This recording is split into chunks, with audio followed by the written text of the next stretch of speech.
Hey YouTube, I clipped this just to show off my thoughts on some upcoming content. If you want to check out the full video, please check it out in the card to the right. Otherwise, enjoy this short piece. Drop a like on the video and subscribe if you haven't already. Alright, let's get started. The Metal Challenge, I believe it is, and Ultimecia's Burst debut. Ultimecia is getting LD boards, she's getting level 80, and she's getting a burst. Her LD with boards now is a double HP attack with gravity on the first hit, grants her an additional attack up, and it makes her recover her skill 2. So this increases her longevity by tons. What I like to do with ulti is open with skill 2 and then LD. That way you don't actually functionally waste the skill 2 and then I skill 1 until her EX is up. She's back to pretty much being able to skill spam because of that recovery. Her call ability is skill 2, it's pocket gravity, and applying her debuff, which is sap.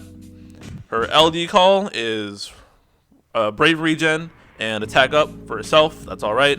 She's mostly just as call wise, she's a pocket gravity unit now, which is situationally very, very good. Her burst is an excellent damage phase. I think it's like she can EX, skill 2, LD, skill 2. I think that was the math right. And yeah, you'll get a lot of damage out of that. And then her effect is that she deletes turns of whoever she touches. So use an AoE skill, and they're gone, Omnia Italian style. It can't be stopped unless we get the frame turns, which is coming next month, but that's to be discussed. She is now an excellent friend unit. She went from an awful friend unit to an excellent friend unit. She can get in, apply her debuff, BT, delete some turns, and get right back out because she's got the consecutive turns on her EX. Very, very handy. The new character here, however, is Penelo. She is getting an LD, 80 in high armor. Ulti already had high armor, by the way. It's just the debuff one. Her Penelo's LD, it Esna's the party. So she joins the rank of the Esna units along with Yuna, Cyan, and Yuffie. I think that's it. Balthier Esna's himself, if that counts, but whatever.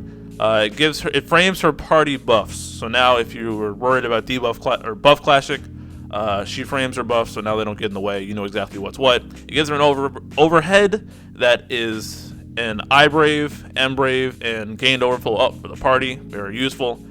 Her call, you already know it already. It's just a Brave and HP regen. Her LD call now is a pocket cleanse, and then the effect is her overhead effect. So I Brave, M Brave, and gained overflow up for the party. The LD call hits like garbage for some reason, but when she's actually in the party, the LD actually does decent damage. Oh, the LD is just it's a magic attack, and it's 100% AoE, so that's cool.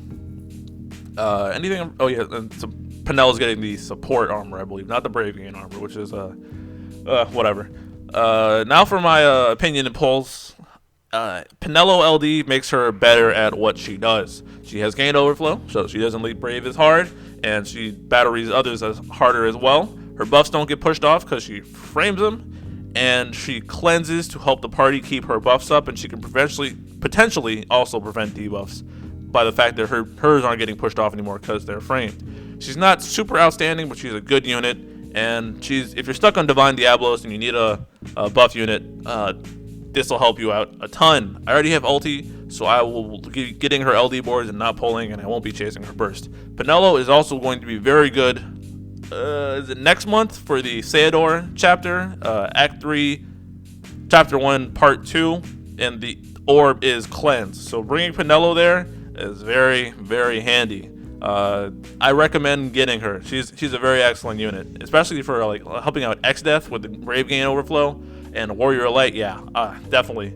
She got some good combinations. Warrior Light, Ramza, Penelo sounds like a meme team, but I want to try it out. Lilufenia, it's the Aphmau boss, but it's a bit nastier. It's range resist, and it's a damage race to get the orb off functionally, because the orb only goes. The orb is +1 when the boss has below 20k Brave. Yeah, that's right. Which is essentially the orb doesn't move until it takes a turn. So you want the enemy to get as few turns as possible. And this is encouraging ulti and Penelo in different reasons. It's encouraging ulti because the ulti has her consecutive turns, and the more ulti takes turns, the less the boss is taking turns. So she is encouraged to skill spam and nuke this guy down. Penelo and her speed up makes you take more turns than the boss. The adds are an even tighter damage race. Their orb can't be changed at all. You just need to kill them, or else they will kill you. So you need good AoE damage, 100% AoE, splash damage, all that good stuff. Splash split, anything AoE will shine here. Deleting the turns and getting them out of here, making them take as few turns as possible is the optimal strategy. When the boss floats, it's going to apply a bunch of nasty frame debuffs. So one, you could block them out with Penelo's frame debuffs or anyone else's frame, not Penelo's frame buffs, I should say. But if you do get hit with the debuffs, you could cleanse them with Penelo, or I guess Cyan, so shout out to Necklord, or Yuna. I might try and do a Yuna run. But honestly, having played JP Yuna now, it's kind of hard to go back to the current iteration of Yuna. Sorry. Yeah, the Lufeni is fairly tricky. And if you're not careful, and I think it has some dispel in this fight. I think there's an unavoidable dispel. So Penelo having her trash frame buffs up, and it dispels the most recently applied buff, I believe. So if you throw Penelo's buffs, I should say, those will get dispelled, and those are cheap, so they don't screw you over. So yeah, they're really pushing Penelo hard here. JPI ran ulti, Penelo, and Guy, I think. And they destroyed it, but without synergy, I think this fight's fairly restrictive again. So, again, know what's coming, know that the synergy bias is there, learn how to play the game around it, blah, blah, blah. The challenge, I don't remember anything about the challenge, which means it was probably garbage, but I also did run ulti and Penelo, and Thancred, I believe. Global, I'm probably going to just run my 0-3 Papa and Penelo and then ulti. It's whatever. Alright, hope you enjoyed the clip. Please drop a like on this video and subscribe to my channel for more content like this. Please be sure to check out the full video in the card, and I'll talk to you guys later. Peace.